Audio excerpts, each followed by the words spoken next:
नमस्कार। आमर आलोचना चली राधानाथंकर चिलिका काव्यर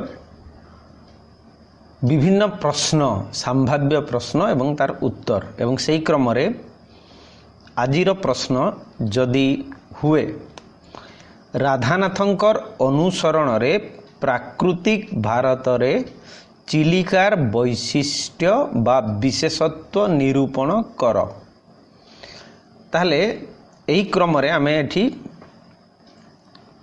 एही फॉर्मेट बा एही स्टेप रे मध्य आलोचना करि परिबा जेपरि राधानाथंकर जातीय भाव बा स्वदेश अनुरक्ति।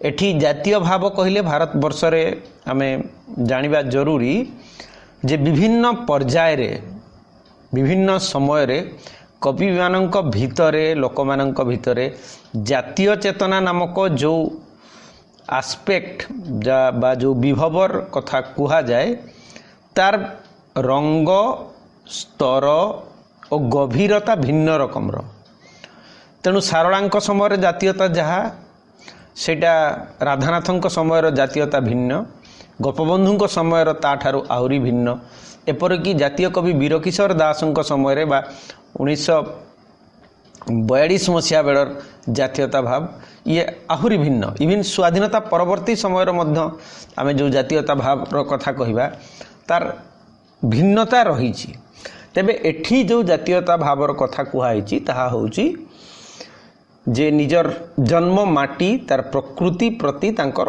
अनुराग एवं ऐतिह्य प्रति आसक्ति से क्रम रे जातीय भावर कथा आसीबो। तापरे हिमालय वर्णना राजस्थान रो वर्णना विंध्याद्री रो वर्णना पश्चिम सागर स्थित वर्णना बा सागर वर्णना एवं कन्क्लूजन रे आमे उपसंहार पर्याय को आसीबा।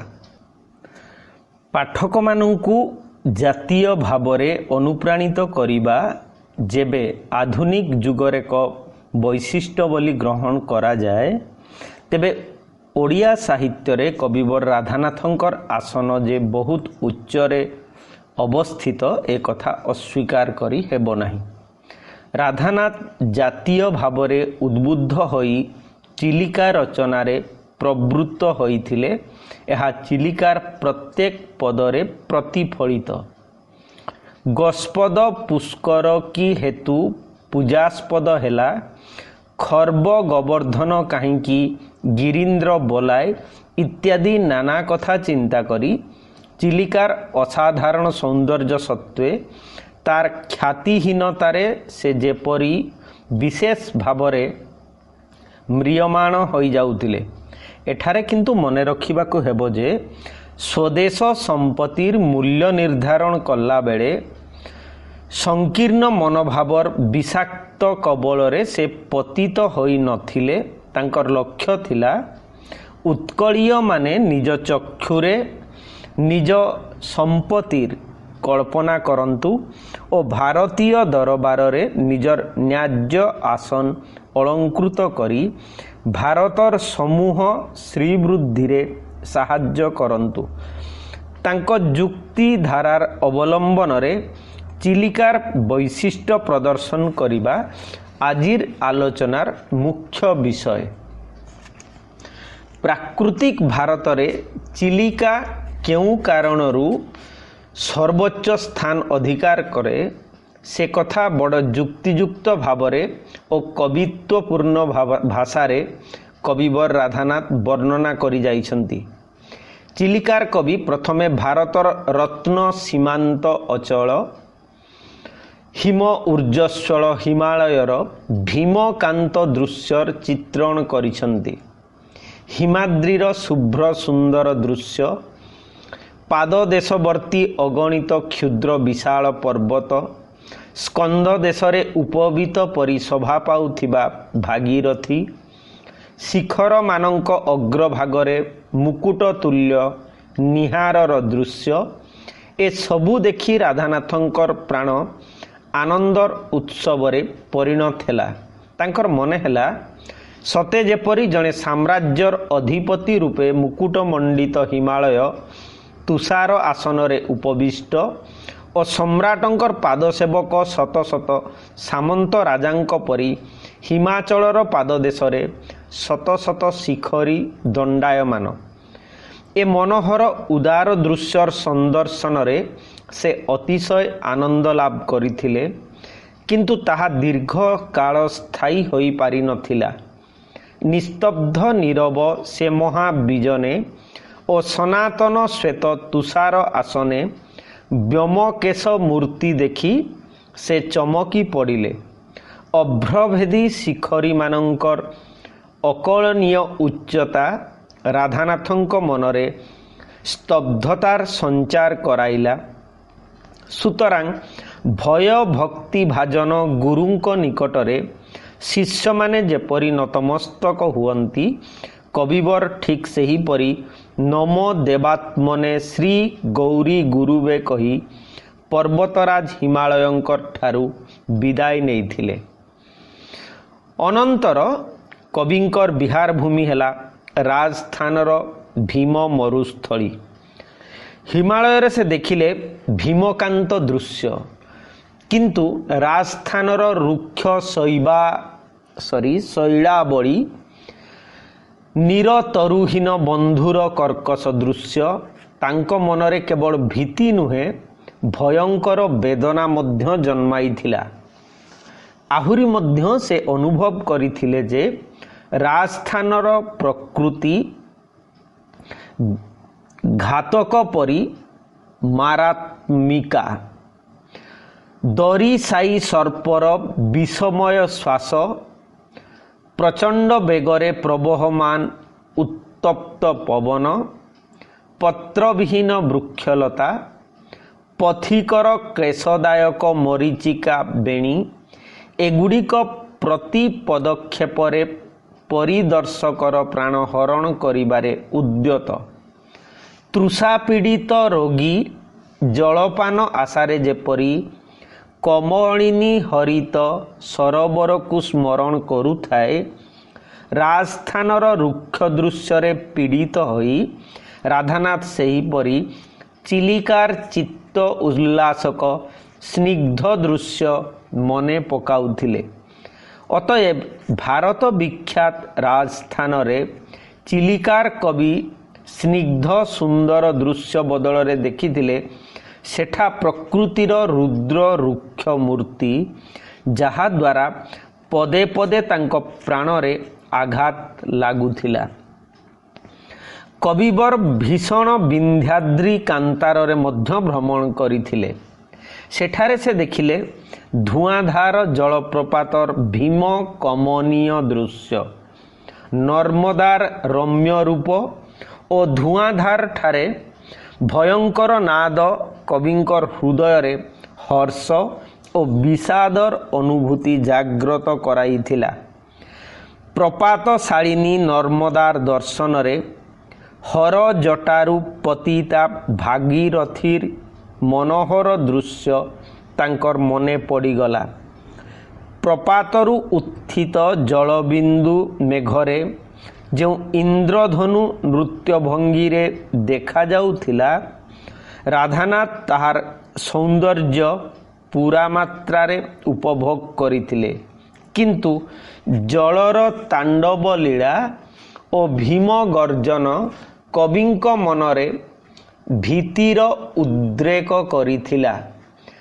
ଝିଲି ଝଙ୍କାରିତ ଦଣ୍ଡକାରଣ୍ୟର ସୌନ୍ଦର୍ଯ୍ୟ ମଧ୍ୟ ବିଶୁଦ୍ଧ ଆନନ୍ଦଦାୟକ ନଥିଲା, ଯେହେତୁ ତହିଁରେ ପ୍ରବାହିତ ଗୋଦାବରୀ ବାରିରାଶିର ଗଦଗଦ ନାଦ ମାନସିକ ଉଦ୍ବେଗ ଓ ଚାଞ୍ଚଲ୍ୟ ସୃଷ୍ଟି କରୁଥିଲା। ତେଣୁ ସେଠାରେ ଶୁଦ୍ଧ ନନ୍ଦମୟୀ ଚିଲିକାର ସ୍ମରଣ ବିନା କବିଙ୍କର ଉପାୟନ୍ତର ନଥିଲା। ତାପରେ କବି ବାତ୍ୟା ଆନ୍ଦୋଳିତ ବରୁଣର ଭୀଷଣ ରାଜ୍ୟରେ ଭ୍ରମଣ କରିଥିଲେ। ଉର୍ମି ପରେ ଉର୍ମି, ଉର୍ମି ତଦୁ ପରେ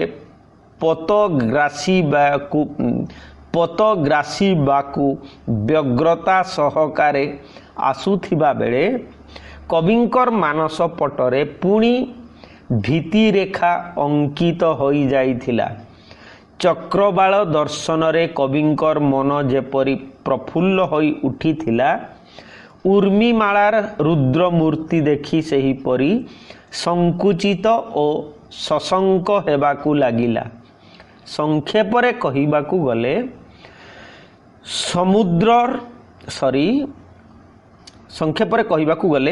समुच्च हिमालय ठारू आरंभ करी पश्चिम सागर पर्यंत विभिन्न प्राकृतिक दृश्य दर्शन करी चिलिकार कवि शेषरे जो अभिमत प्रकाश करिसंती ताहा चिलिकार वैशिष्ट्य सूचक और उत्कर्ष विधायक। से लिखिछंती, स्तब्ध भावे एही महादृश्य मान देखिली भारते भ्रमी नाना स्थान, चित्तवृत्ति गला निज पथ हुडी, सत्ता गला सेही महाभावे बुड़ी। एथिरु जना जाए प्राकृतिक भारतर बहु दृश्य थिले मध्य सेगुड़िक विशुद्ध आनंद देवाकू कविंकु अक्षमता प्रकाश करिसंती। सेगुड़िकर दर्शन रे दर्शक केवल आनंद नुहे विषाद मध्य अनुभव करे। ए समस्त आलोचना परे कवि चिलिकार वैशिष्ट्य बा विशेषत्व व्याख्यान करिबाकू उद्यत होइछंती। तांकर रंजन तुड़िकार मधुर स्पर्शरे चिलिकार रूप जेपरी मंजुलतर होई पारिछि, भारतीय समस्त प्राकृतिक दृश्य सेहीपरि गोटापणे श्रीहीन होई जाइछि। से लिखिछंती, तछबि दर्शने सेही रूपे मन लभे सुमधुर शांति आस्वादन, विराट नही तु जेणु सुबृहत, स्तब्ध नही मन हुई उन्नत। प्रचंड सूर्यंकर प्रखर किरण रे कमलिनी उत्फुल्लित हुए, किंतु अन्य अनेक पुष्प मलिन और निष्प्रभ होई पड़ती। पुणी जेतेबेले चंद्रंकर विमल कौमुदी विच्छुरित हुए, अन्य पुष्प माने उल्लसी उठंती। सेहीपरि हिमालय, विंध्याद्रि कांतार प्रभृति दृश्य रे कमलिनी पक्षे सूर्य परी जेबे मध्य जोगी ऋषि मानकर चित्त विनोदनर कारण विद्यमान, तथापि साधारण दर्शक तहिरे अवसाद अनुभव करे। चिलिका जेहेतु विराट नुहे, ताहार दर्शन रे दर्शक सुमधुर शांति और विशुद्ध आनंद उपलब्धि करे। चिलिका कूड़े दंडायमान होई नील बारीराशि उपरे दृष्टिपात कले चित्त स्तब्ध हुए नहीं किंबा आत्मविस्मृति घटे नहीं। राधानाथ निजस्व सिद्धांत को बलवत्तर करने को जाई चिलिका को एक जीवंत सत्ता भावरे वर्णना करिसंती। चिलिका बिहारी विभिन्न विहंग, चिलिका केड़ी निपुणा नाना जलचर प्राणी, चिलिकार शरतकालीन शोभा, सेठार उपभोग्य सूर्यास्त और चंद्रोदय, चिलिका तीरभूमिर विविध वृक्षलता और फूलफल, पश्चिम तीरर अनिंद सुंदर दृश्य, ए सकल जेपरी राधानाथंकर बलिष्ठ लेखनी रे रूप पाइछंती पाठ कले चिलिका सुंदरी तार शोभा विभव घेनी चक्षु समक्षरे दंडायमान हेला परी मने हुए। चिलिकार रम्य रूप देखिले चित्त स्तब्ध न होई किपरि दिसे काले दूर विस्फारित हुए। सॉरी, वाक्यटा को करेक्शन आउ थरे करा जाई परिबो। चिलिकार रम्य रूप देखिले चित्त स्तब्ध न होई किपरि देशे काले दूर विस्फारित हुए, तार प्रमाण हेउची पुरुषोत्तम देवंकर और रक्तबाहुर अभियान वर्णना एवं तत्संपर्कीय समस्त ऐतिहासिक घटनार जीवंत स्मृति। तेणु स्थूलतः कहबाकू गले कविवर राधानाथंकर आलोचना प्रणाली बड़ वैज्ञानिक और युक्तिसम्मत। से भावप्रवण बा जातीय उन्मादनारे अंधीभूत होई चिलिकार गुणगान करिनाहांती, करिछंती जणे तार्किक बा समालोचक हिसाब रे। तेणु उपसंहार रे कुहा जाई पारे भावप्रवणता यद्यपि कविमानंकर एक प्रधान अवलंबन, तथापि तत्सहित सत्य और औचित्यर संयोग हेले रचना देश काल पात्र निर्विशेष आदृत होइथाए। चिलिकारे राधानाथ एही सार्वजनीन तथ्य अवलंबन रे जो सिद्धस्तता दर्शाइछंती ताहा ही तांकु चिलिकार कवि रूपे चिरवरेण्य और चिरस्मरणीय करी रखिछि। तेणु आपाततः आमे एही प्रसंग रे समुदाय भारतवर्षर प्राकृतिक दृश्य एवं चिलिका मध्यरे तुलना करी चिलिकार वैशिष्ट्य उत्कर्षता एवं कविंकु ताहा काहींकि अधिक भल लागिछि से प्रसंग रे उल्लेख कले, आलोचना कले। जदिओ अन्य समालोचक माने मध्य कहिसंती चिलिका अधिक सुंदर लागिबार एकमात्र कारण होउछि ताहा ओडिसा रे अछि एवं ये ताहा होउछि तांकर उत्कल प्रीति, निजर जन्म माटी निजर प्रकृति को अधिक भाव रे भल पाइबा। तो आमे हिमालय सहित राजस्थान किंबा राजस्थान सहित समुद्रर जदि कुहा जीवो पश्चिम घाटर समुद्र काहारी तुलना काहारी सांगरे करा जाई पारिबो नाही। समस्ते निजस्व वैशिष्ट्य रे वर्णमय एवं सुंदर। मौलिकता होउची सबुठु गुरुत्वपूर्ण विषय। तेबे काहाकू कोन भल लागिबो ताहा भिन्न कथा। तेणु आमे परवर्ती प्रसंग को जिबा। जदि प्रश्न हबो चिलिका खंड काव्यर एक समालोचनात्मक विचार कर बा क्रिटिकल एप्रिसिएशन जहाकू कहा जाए विश्लेषण करिबा, ताहले आमे एही माने एही क्वेश्चन रे साधारण शैली जदि कहा जीवो इंट्रोडक्शन उपक्रम, तापरे रचना शैली बा भंगी बा स्टाइल, भाव, विषय वस्तु, रस, कवि कल्पना, प्रकृतिर चित्रण, दश निरूपण एवं उपसंहार एई फॉर्मेट रे उत्तर लेखा जाई पारिबो। तेणु सही क्रम रे आमे देखिबा राधानाथंक ठारू उत्कल साहित्य क्षेत्र रे एक नूतन जुगर मूल दुआ पतित होइछि। लिखन भंगी, आधुनिक भावधारार आहरण, सुसंगत कल्पना, भाषा परिवर्ते भावर प्राधान्य, शब्द विन्यास बदल रे रस उद्रेकर गुरुत्व, प्रकृतिर चित्रण ए सबु दिगरे राधानाथ जुगर वैशिष्ट्य परिलक्षित हुए। रीति जुग बा उपेन्द्र भंजंकर बा मध्य जुग परे ए जेउ जुगर आरंभ हैला, उल्लिखित वैशिष्ट्य गुड़िक तार शिरोभूषण स्वरूप ददीप्यमान होई रहिछि। चिलिका आलोचना कले जानी हेबो राधानाथ प्रतिभा किपरि चिलिकारे फुटी उठिछि और आधुनिक जुगर उच्चांग साहित्य रे चिलिका किपरि एक समुच्च आसन अलंकृत करिछि। एबे चिलिकार रचना शैली भंगी बा स्टाइल।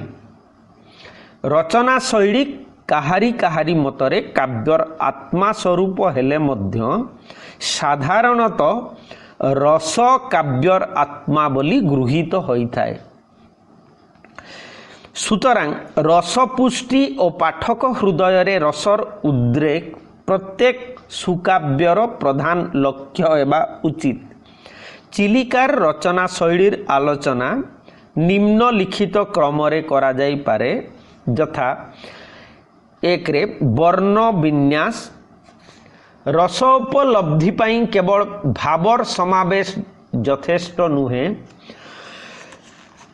उपयुक्त भावरे चिंताधारार अभिव्यक्ति नहेले रचना हृदय होई पारे नाही, ग्रहणशील हुए नाही। कहिबा अनावश्यक विभिन्न रस पाई भिन्न भिन्न वर्ण घटित शब्द प्रयोग दरकार। रीति रे ए बाबद विस्तृत आलोचना करा जाए, यथा श्रृंगार शांत करुण रस पाई जेपरी कोमल वर्ण घटित शब्द आवश्यक, रौद्र और वीर रस पाई सेहीपरि कठिन वर्ण घटित शब्द दरकार। राधानाथ चिलिकारे ए नियम अवलंबन करी जो कृतित्व देखाई छंती ताहा तांकर वरिष्ठ कवित्वर परिचायक, यथा गंधा मदे अंध होई अड़ी कूल, गुंजरी बामाकू करंती आकूल, बर भुजे चाली लीला अरविंद, संभ्रमे सुंदरी तड़ई मिलिंद। एठारे कांत कोमल पदावली भावर अनुरूप होईछि। पुणी अन्य दुई गोटी वर्णना प्रति दृष्टिपात करा जाऊ।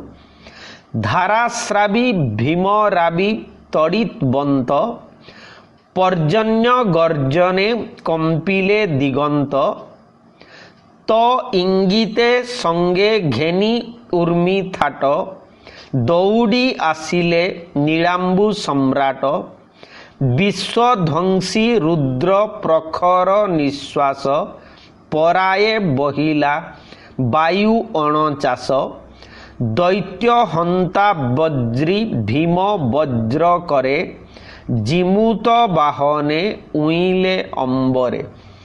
एठारे पाठक माने भावर उद्दीपना अनुभव करी दृष्टांतर विशेषत्व उपलब्धि करिबा कष्टकर नुहे।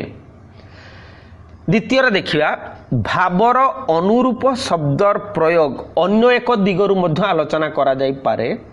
राधानाथ ठाए ठाए एपरी शब्द प्रयोग करिसंती जहा पाठक मनरे वर्णित विषयर एक जीवंत छवि अंकन करि देई पारुछि। उदाहरण स्वरूप एठारे उद्धार करा जाई पारे, जल देवी कल किंकिणी निक्वन्न, प्राय शुभुथाई सराड़ी निस्वन्न, भीषण कंदरा मध्य बसी तही, गदगद सबदे गदाबरी जही, महिषटी पार गुरु गुरु ध्वनि, घोषे मुखरित अरण्य सरणी। पाठक माने उद्धृत पदगुड़िकरे कल किंकिणी निकन्न गदगद शब्द और गुरु गंभीर ध्वनिर उच्चारण कालीन भावोद्रेक शक्ति स्पष्ट उपलब्धि करी पारुथिबे। तृतीय रे शब्द प्रयोग। अर्थवंत शब्द प्रयोगरे राधानाथ स्थल विशेष रे गभीर पांडित्य देखाइछंती। जेपरी पारिलेणी एबे देव विकर्तन। एठारे विकर्तनर आक्षरिक अर्थ सूर्य जदियो और सूर्यास्तकालीन तेजर अल्पता प्रति दृष्टि रखी शब्दटीर विचार कले तार मधुरता अनुभव करी हेबो। क्षुद्र शिप्रा स्रोत मध्यरे महानदी नामर उल्लेख बड़ मनोरम होईछि। सन्निधि लभीण भगवतींकर एठारे भगवती शब्दर प्रयोग बड़ सार्थक। एपरी अनेक शब्दर प्रयोग द्वारा चिलिकार अर्थ विभव वृद्धि पाइछि। चतुर्थर छंद दृष्टि आलोचना कले मध्य चिलिका काव्य आधुनिकतार प्रभाव परिदृष्ट हुए। राधानाथंकर पूर्ववर्ती काव्य जुग बा रीति जुगरे संगीतर स्वरमाधुरी संगे कवितार थिला घनिष्ठ संपर्क। राधानाथ किंतु आधुनिक रुचि अनुजाई काव्य कविता रचना रे प्रवृत्त होइतिले। तांकर ग्रंथावली देखिले पद्य ठारू संगीतर संपर्क आस्ते आस्ते तुटाई देबाकू से जेपरि चेष्टा करिसंती ताहा जानी हुए। आ चिलिका होउची तार प्रकृष्ट उदाहरण। अवश्य प्राचीन परंपरा अनुसरण रे से विभास केदार वृत्त रे चिलिका रचना करिसंती, किंतु एथिरे दीर्घ वृत्त संपृक्त संगीतर प्रभाव विशेष अनुभूत हुए नाही। उपेंद्र भंज प्रभृतिंकर दीर्घ वृत्तमय काव्यर अनुशीलन कले राधानाथंकर वैशिष्ट्य हृदयंगम करिहेब। 5 रे मित्राक्षर विचार मध्य ए संपर्क रे आमर दृष्टि आकर्षण करे। प्राचीन कवि माने शब्दर पांडित्य फुटाइबाकू जेते दूर चेष्टा करुथिले राधानाथ करिबाकू सेते दूर चेष्टा करिनांती, किंतु प्रांत अक्षरर मिलन प्रति से विशेष दृष्टि देइथिले। पूर्ण मित्राक्षर विशिष्ट पद्य पढ़िले पाठके रस उपलब्धि रे तार सहायता अवगत होई पारिबे। दृष्टांत स्वरूप नारिकेल पुग पनस रसाळ मुचु कुंद चंपा केसर तमाळ वैदुर्य किरीटी धारी तुंग ताळ सरोवर तीरे सभे माळ माळ। एठारे रसाळ तमाळ ताळ ओ माळ मनरे एक अपूर्व भावर उद्रेक कराए। 6 रे अलंकार कथा देखिबा। यह मध्य 2 प्रकार आम जानिछे, शब्द अलंकार एवं अर्थालंकार। राधानाथंकर पूर्ववर्ती कवि माने काव्य रे अलंकार प्राधान्य स्वीकार करी तद्वारा एपरी प्रभावित होइथिले जे अलंकारर आतिशय्य हेतु आधुनिक साहित्यिक माने प्राचीन साहित्यर निंदा न करी रही पारु नाहंती। आधुनिक जुगर यह एक निर्धारित मत जे काव्य कवितारे अलंकार आवश्यक हेले मध्य अलंकारर अतिशयता बा अतिशय्य स्पृहणीय नुहे।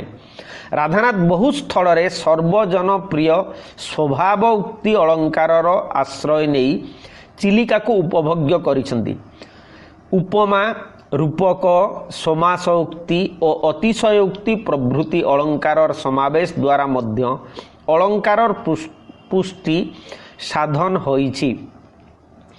अनुप्रास प्रभृतिर विन्यास द्वारा चिलिकार बहु अंश सही परिपुष्ट होइछि। जेपरि पल्ली विलासिनी अमल कपले बा कला नील पीत हरित लोहित प्रभृति रे अनुप्रासर सौंदर्य प्रकटित होइछि। सेहिपरि शब्द संगठन देखिबा। राधानाथ कवितार भावर प्राधान्य स्वीकार करिसंती, तेणु प्राचीन कवि मानक परि शब्द पांडित्य देखाइबा पई से व्यग्रता प्रकाश करिनांती। तांकर शब्द संगठन रे किंतु कवित्व और पांडित्य वर्तमान। शुभ्र स्वच्छ पय प्रपात शुभगा शैबाल अरण्य लता गुळ्माकूल पुन्नाग अरण्य लक्ष्मी दर्पण उत्कल अज्ञान तम ध्वंसकारी मेघासन कुंज विहार रसिक एगुड़ी को उल्लिखित विषयर दृष्टांत रूपे उपस्थापन करा जाई पारे। केवल सेतिकी नुहे, तांको वर्णनार शैली बड़ मनोरम।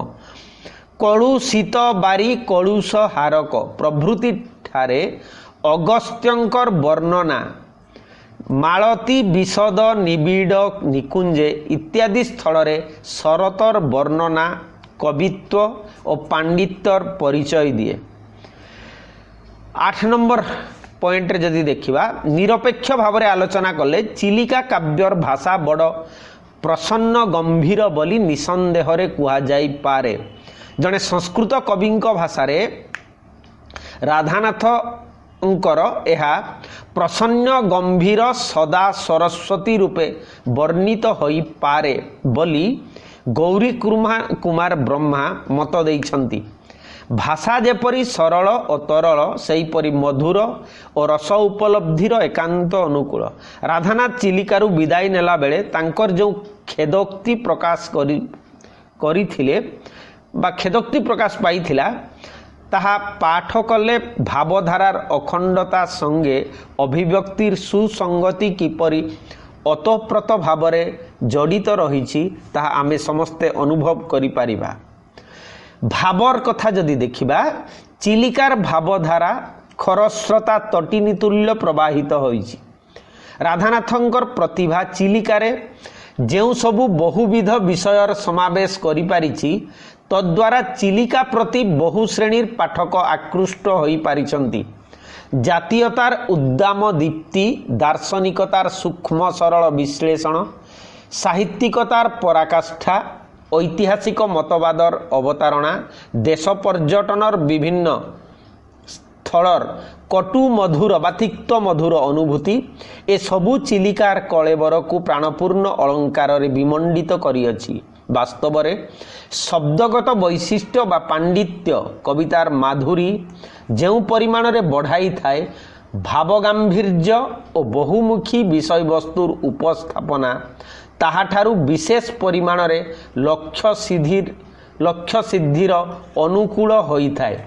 सेहीपरि विषय वस्तुर कथा देखिबा जदि विषय वस्तुर समावेश रे राधानाथ असाधारण दक्षता दर्शाइछन्ति। साधारण वर्णना माने चिलिकार साधारण वर्णना ठारू आरंभ करी भारतीय विभिन्न प्राकृतिक दृश्यर वर्णना, चिलिका तीर रे पक्षी जलचर प्राणी, तीरभूमिर शोभा, पश्चिम तीर वर्णना, चिलिकार तीर्थत्व प्रतिपादन, पुरुषोत्तम देवंकर कांची प्रत्यावर्तन और रक्तबाहुर निधन वर्णना, चिलिकारे शरद वर्णनार सुषमा, चिलिका तीररू विदाय नेबा बेले कविंकर क्षोभ प्रकाश और भावी उत्कल साहित्यर समृद्धि कल्पना एगुड़िकर संपर्क आपातत यद्यपि बड़ असंगत बोध हुए तथापि राधानाथंकर शिल्प नैपुण्य बलरे पाठक से आपात असंगति आदौ बोध करे नहीं। एबे रसर कथा जदि देखिबा विभिन्न रसर अवतारणा कविंकर वैशिष्ट्य और प्रतिभार परिचय देई थाए। खंड कवितारे यद्यपि यह अनावश्यक तथापि खंड काव्य रे यार आवश्यकता अस्वीकार करी हेबो नाही। चिलिका काव्य जदि खंड काव्य रे आमे परवर्ती प्रसंग रे आलोचना करिबा खंड काव्य काहाकू कहा जाए से शांत रसर प्राधान्य देइछन्ति बा शांत रसर प्राधान्य विद्यमान किंतु पुरुषोत्तम देव और पद्मावतींकर मिलन वर्णना रे श्रृंगार, रक्तबाहुर आक्रमण बेले रौद्र और कविंकर खेदोक्ति प्रकाश बेले करुण रसर चित्रण करी राधानाथ असामान्य कवित्वर परिचय देइछन्ति कहिबा अनावश्यक। चिलिकार पाठक उल्लिखित अंशगुड़िक पाठ कला बेले सेही रसरे आत्महरा हेबा स्वाभाविक। सेही क्रम रे आमे देखिबा कवि कल्पना जेकोसी काव्यर माधुरी बढ़ाई थाए। चिलिका पाठ कले जो सारस्वत सुख अनुभूत हुए तार मूलरे कवि कल्पनार ज्वलंत विकास वर्तमान।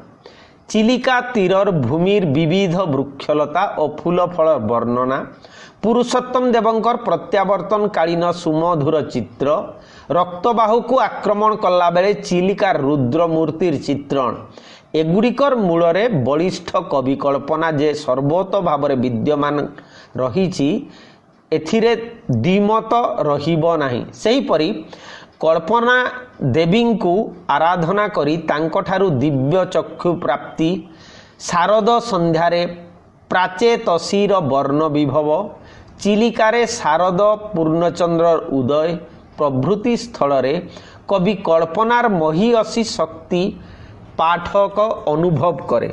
एवं प्रकृति चित्रणर कथा जदि देखिबा आमे पूर्वरु ए बाबदरे विस्तृत आलोचना करिचे जे राधानाथ जने प्रकृति उपासक कवि।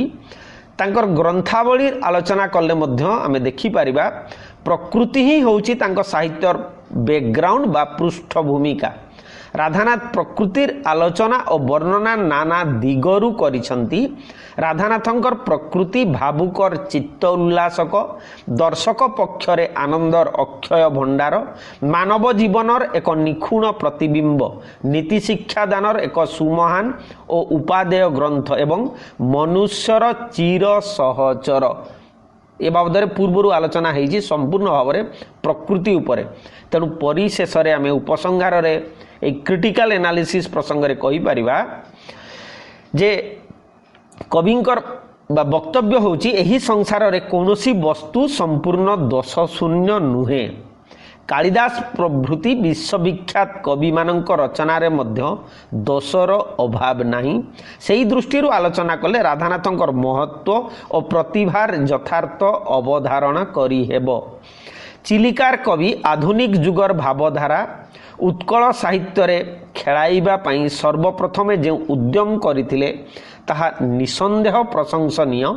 चिलिका एक सर्वगुण विमंडित और सुरुचिपूर्ण बा सुरुचि संपन्न खंड काव्य की समुच्च भाव, की सुंदर प्रकृति चित्रण, की पांडित्य और कवित्वर ऐकतालिक समावेश, की सुमधुर रसाल कल्पना सबु गुणरे चिलिकार कलेबर विमंडित। अवश्य नवदुर्बादल, श्यामल शतदल,